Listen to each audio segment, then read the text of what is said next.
ගොඩක් අපිට තියෙන ප්‍රශ්නයක් තමයි අපි ගාව ගොඩක් සැලසුම් තියෙන ඕන මනුස්සයෙක්ගෙන් ඇහුවාම එයාට සැලසුම් එක විශාල ප්‍රමාණයක් තියෙනවා.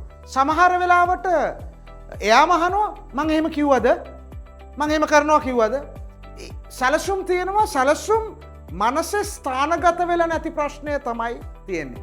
ඒකට ජපන් ජාතිකයන් හඳුනලා දීපු මේ කාන්බාන් කියන ක්‍රමවේදය ඉතාම පාෆුල්. දැන් මම ඒක ගොඩාක් කියලා දුන්නා තනි පුද්ගලයෙකුට.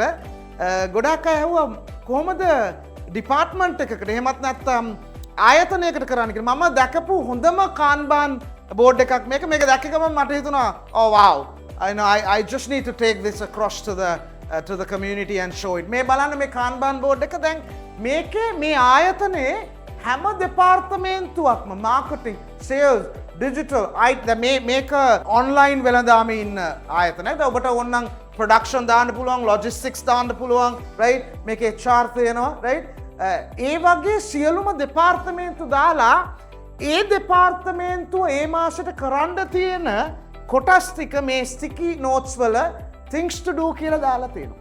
දැන් අපි සමහර වෙලාවට මගෙන් ඇහුවොතිනුත් දැන් මම ආයතන 40ක් එක්ක විතර වැඩ කරනවා.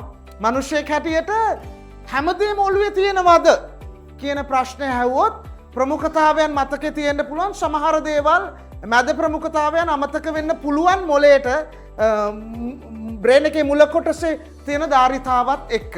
rational brain is not as big as of the limbic brain. ඒක නිසා දැන් මේකේ මේ හැම දෙපාර්ට දැන් ඔයා හිතන්නකෝ දැන් මේකේ තියෙනවා confirm 950 orders. මේක පටන් ගත්තොතින් මේක දැන් කරන්න තියෙන එකක් මේක කරන්න පටන් ගත්තාම යනවා මෙතනට in progress. ඊට පස්සේ මේක කරාට පස්සේ යනවා මෙතනට. එතකොට මේ ආයතනයේ ප්‍රධානියා එයාගේ කාමරේ මේක ගොඩාක් වෙලාට තියෙන දෙපාර්තමේන්තු වල තියෙනවා. එයා කාමරේට එනකොට මෙයාට පේනවා HR ඩිපාර්ට්මන්ට් එකේ කරන්න තියෙන මූලික වගකීම් වලින් කීයක් ප්‍රෝග්‍රස්ද කරන්න තියෙනවද කීයක් ඉවර කරලා තියෙනවා. දැන් මේ මාසේ මුලදී දැන් මේගොල්ලන්ට වැඩ ගොඩාක් ප්‍රෝග්‍රස් එකේ තියෙනවා. ඒක නිසා ඔයත් කාන්බාන් බෝඩ් එක හදනකොට මේ බෝඩ් එකට රුපියල් 20000ක් විතර ගිහිල්ලා තියෙනවා. නමුත් ඒක ජීවිත කාලයටම කරන අනර්ඝ ආයෝජනයක්.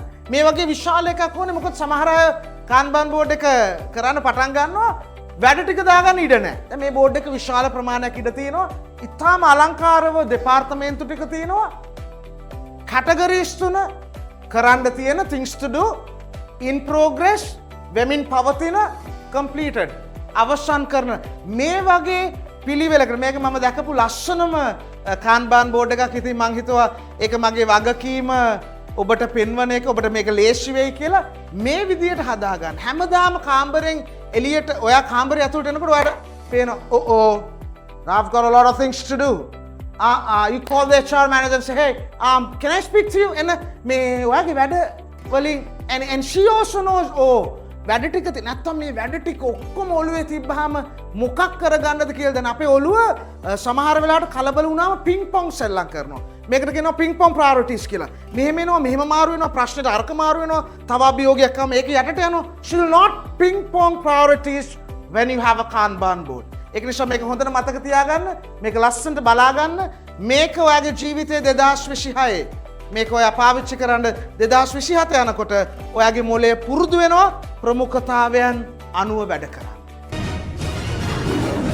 Dr. Philip Neri, Trainee Academy, producing champions, transforming companies.